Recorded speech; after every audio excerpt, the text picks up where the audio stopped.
नमस्कार विद्यार्थी मित्रों, welcome to our YouTube channel Smart Education Hub. Smart Education Hub channel में आपका हार्दिक स्वागत है। आज के इस टॉपिक में हम लोग सीखने वाले हैं कंप्यूटर नेटवर्क। ये हमारा 5वां थियरी है। ये थियरी के अंदर हम लोग ने 2 पार्ट किए हैं, जिसमें पार्ट 1 में हम लोग सीखने वाले हैं कंप्यूटर नेटवर्क एंड एडवांटेज, मतलब कंप्यूटर नेटवर्क और उसके लाभ। फिर दूसरा रहेगा कंप्यूटर नेटवर्क और कंपोनेंट्स, कंप्यूटर नेटवर्क के घटक। तीसरा रहेगा other important network components, computer के अन्य घटक। चौथा रहेगा नेटवर्क प्रोटोकॉल। 5वां रहेगा unique identifier of network, network की विशिष्ट पहचान। तो सबसे पहले हमारा टॉपिक चालू करते हैं। कंप्यूटर नेटवर्क क्या है? 2 से अधिक कंप्यूटर को एक साथ में जोड़ना, उसको बोलते हैं कंप्यूटर नेटवर्क। अब बात करते हैं एडवांटेज ऑफ नेटवर्क। नेटवर्क तक पहुंचने पर सूचना भेजने और प्राप्त करने के लिए एक साथ कई कंप्यूटर में जुड़ने में मदद करता है। बहुत सारे कंप्यूटर होते हैं, उसके साथ जुड़ने में ये कंप्यूटर नेटवर्क मदद करता है। प्रिंटर, स्कैनर और ईमेल साझा करने में मदद करता है। अगर आप प्रिंटर, स्कैनर यूज कर रहे हो तभी भी आप कंप्यूटर नेटवर्क का यूज कर सकते हो। और एक के साथ ज्यादा पीसी शेयर करना हो, इंटरनेट यूज करना हो, ईमेल शेयर करना हो, तब आपको कंप्यूटर नेटवर्क की जरूरत पड़ती है। बहुत तेज गति से जानकारी साझा करने में आपकी सहायता करे। नेटवर्क इलेक्ट्रॉनिक संचार से कम खर्चीला हो, वो अपनी प्रोडक्टिविटी बढ़ाने में मदद करता है, आपको इंटरनेट से जोड़ता है, विशाल मात्रा में जानकारी संग्रहित कर सकता है, डेटा की बेहतर समझ प्राप्त करने के लिए नेटवर्क यूज होता है, आपको जोड़े रखता है, आपको जानने, आपको सूचित रखने में मदद करता है, आपको हेल्प करता है इंफॉर्मेशन के बारे में, पैसे कमाने में भी आपको नेटवर्क मदद करता है। एक सीधी भाषा में अगर मैं आपको कहूँ, कंप्यूटर नेटवर्क आज के समय में आप जितनी चीजें कर रहे हो वो सारी की सारी कंप्यूटर नेटवर्क के थ्रू कर रहे हो या कोई नेटवर्क के थ्रू कर रहे हो। नेटवर्क मतलब 2 चीज का एक दूसरे के साथ जोड़ना। यहाँ पर हम लोग बात कर रहे हैं कंप्यूटर की, तो कंप्यूटर के माध्यम से आप जहां जहां जुड़ सकते हो और उसके जो बेनिफिट आपको अभी तक मिल रहे हैं, जैसे आपका टाइम बच रहा है, आपके खर्चे बच रहे हैं, बहुत सारे उपकरण लगाने नहीं पड़ रहे हैं, आपको पैसा कमा के भी दे सकता है, आपको सारी इंफॉर्मेशन निकाल के भी देता है, आपको डेटा को स्टोर करने में भी आपको मदद कर रहा है। ये सारी चीजें कंप्यूटर नेटवर्क के माध्यम से कर सकते। बात करते हैं कंप्यूटर नेटवर्क और उसके घटक की, कंपोनेंट्स की। उसमें switch, modem, router, cable connector, NIC card, hub, ये सभी चीज आपको CCC की एग्जाम में पूछे जा सकते हैं। तो सबसे पहले हम लोग बात करते हैं स्विच। स्विच एक नियंत्रक रूप में काम करता है, कंप्यूटर, प्रिंटर और अन्य हार्डवेयर उपकरणों को परिसर या भवन में नेटवर्क से जोड़ता है। यह आपके नेटवर्क उपकरणों को एक दूसरे के साथ, अन्य नेटवर्क के साथ संवाद करने की अनुमति देता है। यह आपको संसाधनों को साझा करने की और किसी भी संगठन की लागत को कम करने में मदद करता है। स्विच अगर आप मार्केट में देखोगे तो 8 पोर्ट, 16 पोर्ट वाला आपको स्विच अलग अलग मिल जाएंगे। फिर बात करते हैं मॉडेम की। आपके घर में जो कंप्यूटर होता है उसमें इंटरनेट प्रोवाइड करता है। जो मॉडेम होता है उसके पीछे बहुत सारे लैन पोर्ट लगे रहते हैं। वो लैन पोर्ट में आपको लैन के वायर डालने पड़ते हैं और उसके थ्रू आपके कंप्यूटर में इंटरनेट की सेवा प्रदान होती है। नॉर्मली BSNL के अंदर आप देख सकते हो, BSNL के मॉडेम सबने देखे होंगे, DSL, ADSL, ये सारे मॉडेम आते हैं और आपके घर में जो मॉडेम आता है उसके थ्रू आप इंटरनेट यूज कर सकते हो। फिर बात करते हैं राउटर की। आपके घर में जो इंटरनेट सर्विस प्रोवाइडर आता है, आपके राउटर, अभी तो वाईफाई वाले राउटर आ गए हैं,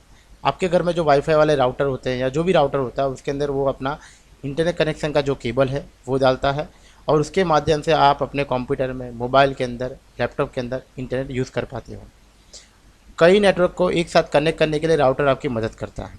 यह आपको कई उपकरणों के साथ एक इंटरनेट कनेक्शन साझा करने में सक्षम बनाता है, आपके पैसे भी बचाता है। मॉडेम के अंदर क्या होता है, मॉडेम के अंदर आपने एक पीछे लैंड पोर्ट रहता है और उसके अंदर आपको बहुत सारे वायर डाल के आपको कनेक्शन लेने पड़ते हैं। और ये वाईफाई वाला राउटर है। वाईफाई वाले राउटर में आप आसानी से अपना मोबाइल फोन से लेके सारी चीजें वाईफाई के थ्रू हैंडल कर सकते हो। फिर बात करते हैं लैन केबल की। ये आपको पूछा जा सकता है, लैन का पूरा नाम क्या होता है? Local area network. आपको बता दूं एग्जाम में पूछा जा सकता है कि सबसे फास्ट नेटवर्क कौन सा है? Local area network. फिर बात करते हैं नेटवर्क इंटरफेस कार्ड, NIC। आपको पूछा जा सकता है कि NIC का फुल फॉर्म क्या है? Network interface card. Network interface card computer और नेटवर्क के बीच डेटा प्रवाह को भेजता है और डेटा प्रवाह को नियंत्रित करता है। फिर बात करते हैं हब। हब एक ऐसा उपकरण है जो नेटवर्क कनेक्शन को कई कंप्यूटर में विभाजित करता है, एक वितरण केंद्र के रूप में कार्य करता है। इसलिए जब भी कंप्यूटर या नेटवर्क से किसी भी जानकारी का अनुरोध करता है तो वह केवल माध्यम से हब को अनुरोध भेजता है। हब अनुरोध प्राप्त करेगा और इसे पूरे नेटवर्क में प्रसारित करेगा। फिर बात करते हैं अन्य महत्वपूर्ण नेटवर्क घटक। ये बहुत इंपॉर्टेंट टॉपिक है, इसमें से 1-2 सवाल आ सकते हैं, जिसमें ARP का पूरा नाम, एड्रेस रिजोल्यूशन प्रोटोकॉल। ARP जो होता है एक रिजोल्यूशन प्रोटोकॉल है जो नेटवर्क उपयोगकर्ता को IP पते को उसके संबंधित भौतिक पते में बदलने में मदद करता है। फिर RARP reverse address resolution protocol, reverse पता रिजोल्यूशन प्रोटोकॉल इनपुट के रूप में भौतिक पते के साथ डिवाइस का एक IP देता है। फिर बात करते हैं OSI। OSI का अर्थ होता है ओपन सिस्टम इंटरकनेक्शन। ये आपको एग्जाम में पूछे जा सकते हैं, जितने भी मैं रेड मार्क कर रहा हूँ वो एग्जाम में पूछे जा सकते हैं। ये आपको स्टैंडर्ड कम्युनिकेशन के लिए यूजफुल होता है OSI। फिर बात करते हैं हम लोग सर्वर की। सर्वर वो कंप्यूटर है जो फाइल और नेटवर्क ऑपरेटिंग सिस्टम को पकड़ते हैं। सर्वर नेटवर्क के सभी उपयोगकर्ता के लिए नेटवर्क संसाधन तक पहुंचने की अनुमति देता है। एक कंप्यूटर रहेगा, बीच में मेन कंप्यूटर, उसके साथ बहुत सारे पीसी कनेक्ट रहते हैं। दैट्स कॉल्ड, ये वाला जो पीसी है उसको बोलते हैं आप सर्वर। फिर बात करते हैं क्लाइंट। ये जो पीसी आपको सिंगल सिंगल दे रहे हैं, आप देख रहे हैं जो सर्वर से कनेक्टेड हैं, इस सिंगल सिंगल जो पीसी होते हैं उसको बोलते हैं क्लाइंट। क्लाइंट कंप्यूटर उपकरण होते हैं, वे नेटवर्क के उपयोगकर्ता भी हैं क्योंकि सर्वर से अनुरोध भेज और प्राप्त कर सकते हैं। मैंने आपको पहले बता दिया कि सर्वर के साथ कनेक्ट रहते हैं, उसको अनुरोध भेजता है और प्राप्त भी करता है। फिर आता है ट्रांसमिशन मीडिया, प्रेषक मीडिया हिंदी में बोला जाता है। ट्रांसमीडिया मीडिया एक वाहक है जो एक नेटवर्क में कंप्यूटर को इंटरकनेक्ट करने के लिए उपयोग किया जाता है। एक्सेस पॉइंट डिवाइस को बिना केबल के वायरलेस नेटवर्क से कनेक्ट करने की अनुमति देता है। एक वायरलेस नेटवर्क है जिसको हम लोग शॉर्ट में एपीएन नेटवर्क भी बोलते हैं, access point network.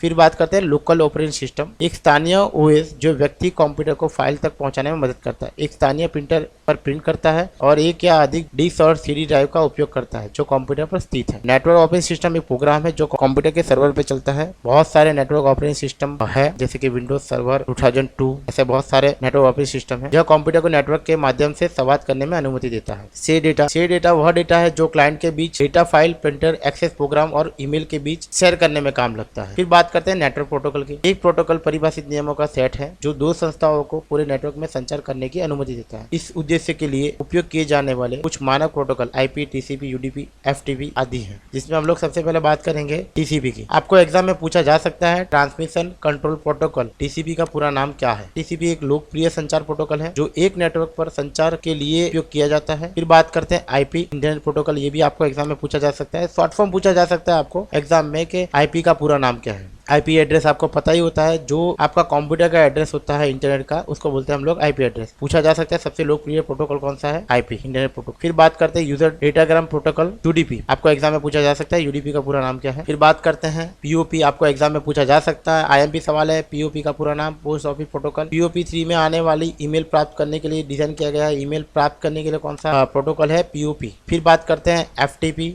File transfer protocol. ये एग्जाम में हर बार पूछा जाता है। एफटीपी का पूरा नाम फाइल ट्रांसफर प्रोटोकॉल। एफटीपी उपयोगकर्ता को एक मशीन से दूसरी मशीन में फाइल को स्थानांतरित करने की अनुमति देता है। फाइल के प्रकार में program file, multimedia file, part फाइलें और दस्तावेज आदि शामिल हो सकते हैं। टेलनेट, ये आपको एग्जाम में पूछा जा सकता है। टेलनेट एक प्रणाली को दूसरे के साथ जोड़ने के लिए बनाए गए नियमों का समूह है। यह कनेक्ट करने की प्रक्रिया को रिमोट लॉगिन कहा जाता है। आपको पूछा जा सकता है एक प्रणाली को दूसरे के साथ जोड़ने के लिए किसका उपयोग होता है, टेलनेट का। फिर बात करते हैं गोफर की। गोफर खोज के लिए लागू किए गए नियमों का एक समूह संग्रह है। फिर बात करते हैं एचटीटीपी की, हाइपर टेक्स्ट ट्रांसफर प्रोटोकॉल। यह एग्जाम में पूछा जा सकता है। एचटीटीपी का पूरा नाम, एचटीटीपी को दो या दो से अधिक सिस्टम के बीच हाइपर टेक्स्ट ट्रांसफर करने के लिए बनाया गया है। एचटीएमएल जो हमारी लैंग्वेज होती है उसके लिए खास एचटीटीपी का यूज किया जाता है। फिर बात करते हैं एसएमटीपी की। आपको एग्जाम में पूछा जा सकता है एसएमटीपी का पूरा नाम, सिंपल मेल ट्रांसफर प्रोटोकॉल। ये जितने भी सवाल हैं, जितने भी मैं आपको बता रहा हूँ शॉर्ट नेम, वो सारे के सारे आपको एग्जाम में पूछे जा सकते हैं। एसएमटीपी को आउटगोइंग ईमेल भेजने और वितरित करने के लिए डिजाइन किया गया है। Hyper text transfer protocol HTTPS, और उसके पीछे एस जो है वो सिक्योर है। आपको ये एग्जाम में पूछा जा सकता है कि जो एचटीटीपीएस के पीछे जो एस जो होता है उसका फुल फॉर्म क्या होता है, सिक्योर। आप जितने भी एचटीटीपीएस वाली साइट देखते हो, आप लोग देखना फेसबुक, गूगल, वो सबके पीछे एस लगा होता है। इसका मतलब समझ लेने का वो एक सिक्योर साइट है। फिर बात करते हैं 5वें नंबर की टॉपिक पे, unique identifier of network, network की विशिष्ट पहचान करता। पहले बात करते हैं हम लोग होस्ट नेम। नेटवर्क का हर उपकरण एक अद्वितीय डिवाइस से जुड़ा होता है जिसे होस्ट नेम कहा जाता है। फिर बात करते हैं आईपी। आईपी का पूरा नाम आपको पूछा जा सकता है, इंटरनेट प्रोटोकॉल। जैसे मोबाइल का नंबर होता है वैसे ही कंप्यूटर में इंटरनेट का पता होता है। पते की लंबाई 32 बिट्स की, आईपी वर्जन 6 जो होता है उसमें 64 बिट की होती है। मैक एड्रेस की बात करूं, मैक एड्रेस सबसे ज्यादा जो एग्जाम में पूछे जाने वाला सवाल है कि मैक एड्रेस का पूरा नाम, मीडिया एक्सेस कंट्रोल को एक भौतिक पते के रूप में जाना जाता है जो प्रत्येक मेजबान का एक विशिष्ट पहचान करता है। और एनआईसी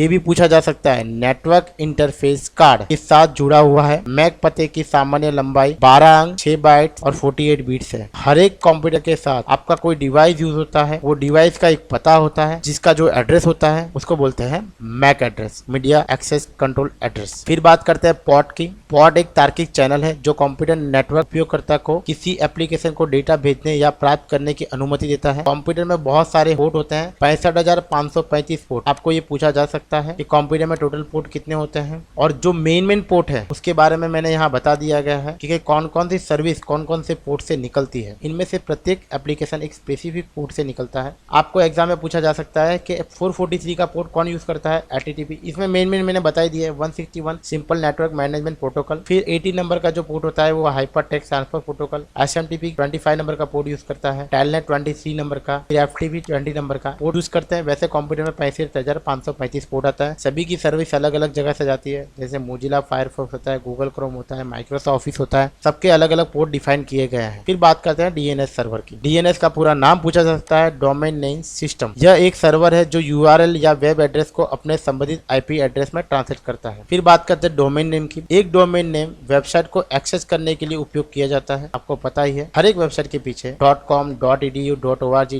.net, .gov, .mil लिखा रहता है। आसानी से पता लगाने के लिए कि डोमेन कहाँ पंजीकृत हुआ है, इसलिए पंजीकृत किया गया है, उसके लिए अलग अलग डोमेन नेम के पीछे अलग अलग DNS लिखा रहता है। पहले हम लोग बात करते हैं .com की। कॉमर्शियल ऑर्गेनाइजेशन के लिए यूज होता है। एजुकेशन इंस्टीट्यूट के लिए EDU यूज होता है। ऑर्गेनाइजेशन के लिए ORG यूज होता है। नेटवर्क के लिए .net। गवर्नमेंट साइट जितनी होती है उसमें GOV, और मिलिट्री की साइट जितनी होती है इसमें .mil। आज के इस टॉपिक में बस इतना ही। वीडियो अच्छा लगा हो लाइक करिएगा, सब्सक्राइब करिएगा, शेयर करिएगा। वीडियो में कोई भी डाउट हो तो आप हमको कमेंट बॉक्स में लिख सकते हो। इसकी जो PDF है हम लोग डिस्क्रिप्शन में दे देंगे। आपको मेल ID भी हम लोग डिस्क्रिप्शन में दे देते हैं। अगर आपको कोई भी डाउट हो तो आप हमको मेल कर सकते हो, डेफिनेटली हम आपको उसका आंसर देंगे। दूसरा एक और चीज, हमारी जो 30 सीरीज है MCQ की, वो थोड़े दिन में लॉन्च हो जाएगी। आप डेफिनेटली उसको पढ़ना, और उसके पहले ये थियरी पढ़ लेना। और हाँ, थोड़े बहुत सवाल IMP जो होंगे वो लास्ट डेट में हम लोग आपको अलग से देंगे। आपको एग्जाम की प्रैक्टिस भी करना है। अगर आपको कोई भी डाउट लगे तो आप डेफिनेटली हमको कभी भी कांटेक्ट कर सकते हो। हमारी वेबसाइट में जाके लाइव चैट भी कर सकते हो। धन्यवाद।